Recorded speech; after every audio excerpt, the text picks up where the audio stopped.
अपने घर और ऑफिस को हरियाली से दे नया स्टाइल। पूजा प्लास्टिक के आकर्षक रंगों वाले प्लांटर्स, खूबसूरत hook pot planters, stylish wall hanging planters और भी बहुत कुछ। और मध्य प्रदेश के ग्वालियर का ऐतिहासिक कटोरा ताल, जिसे स्मार्ट सिटी के तहत करीब 5 करोड़ रुपए खर्च कर पर्यटन का एक नया आकर्षण बनाने का दावा किया गया था, वो अब खुद बदहाली की तस्वीर बन चुका है। म्यूजिकल फाउंटेन बंद है और तालाब सूख रहे हैं और यहाँ पर पानी से दुर्गंध आ रही है और करोड़ों की परियोजना सवालों के घेरे में है। रिपोर्ट दिखाते हैं।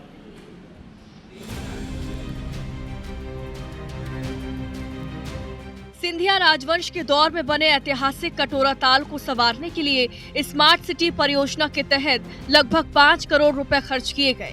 तालाब का सौंदर्यीकरण किया गया, लेकिन कुछ ही समय में पूरी परियोजना बदहाल होती नजर आने लगी। आज हालात ये है कि म्यूजिकल फाउंटेन महीनों से बंद पड़ा है।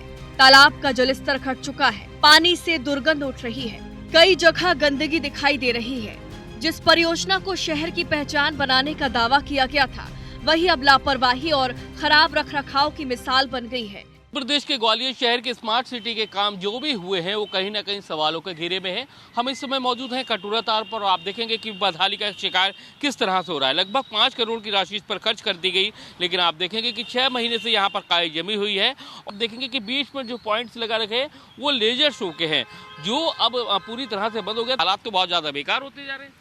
भाई साहब, काई आई बराबर निकलती रहती है, अब तो नीचे से आती रहती है, क्या कर सकते हैं। हाँ, पर डे निकल रही है, पर डे निकल, लेकिन हम देख रहे हैं पूरे में काई छाई हुई है। ऐसे में बदबूदार भी पानी है, बहुत ज्यादा लोगों को। अब क्या कर सकते हैं सर, वो तो निकलवा रहे हैं। अभी हालात ये है कि ये जो पूरा इलाका है हमेशा पर्यटकों से, सैलानियों से गुलजार रहता था, लेकिन कुल मिलाकर देखा जाए तो स्मार्ट सिटी के जो अधिकांश जो प्रोजेक्ट है लगातार इस तरह से अनियमितताएं, भ्रष्टाचार और बदहाली का शिकार होते जा रहे हैं। हैरानी की बात यह है कि स्मार्ट सिटी के कामों पर सवाल सिर्फ विपक्ष नहीं बल्कि भाजपा के पार्षद भी उठा रहे हैं। वहीं एमआईसी सदस्य अवधेश का कहना है कि बदहाल व्यवस्थाओं के कारण लोगों ने यहां आना लगभग छोड़ दिया है।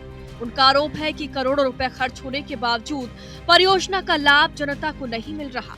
कटोरा ताल की स्थिति वास्तविकता इतनी गंदी कर दी गई है कि भैया आकर वो मेंटेन करके ऐसे रही, समझ में नहीं आ रही। कितनी कीचड़ हो रही है, कितनी गंदगी हो रही है उसके अंदर। तो उसे देखने के बाद तो ये लगता है कि कोई व्यक्ति वहाँ पर कैसे पर्यटक जाएगा। पर्यटक स्थल बनाया दिया गया उसको, जो ग्वालियर पर्यटक रूप दिया गया है, तो पर्यटक जाएंगे कैसे भाई साहब, बताइए। स्मार्ट सिटी ने इसमें करोड़ों रुपए व्यय किए, लेकिन उसको जितना सुंदर उसके हिसाब से होना चाहिए थे, और उसके बाद जो भी काम कराया उसको ठेके पे दे दिया, और ठेके का किराया भी इतना रखा है कि लोग उसका जा नहीं पा रहे, और उसकी आज बदतर हालत हो रही है। वहीं नगर निगम आयुक्त का कहना है कि जिस कंपनी को संचालन और रखरखाव का ठेका दिया गया है, उसे नोटिस देकर जवाब मांगा जाएगा और कटोरा ताल को दोबारा व्यवस्थित तरीके से शुरू कराने के निर्देश दिए जाएंगे। काई जमने की शिकायतें प्राप्त हुई थी, तो उसको हम ठीक करवा रहे हैं, जिससे काई साफ हो जाए और फाउंटेन चालू हो। जो भी अगर दोषी होगा, जिसका भी दोष पाया जाएगा, उस पर कार्रवाई भी करेंगे।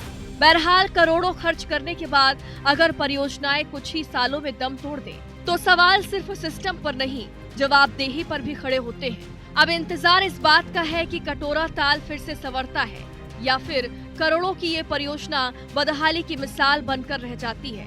नासिर गौरी, IBC 24, ग्वालियर।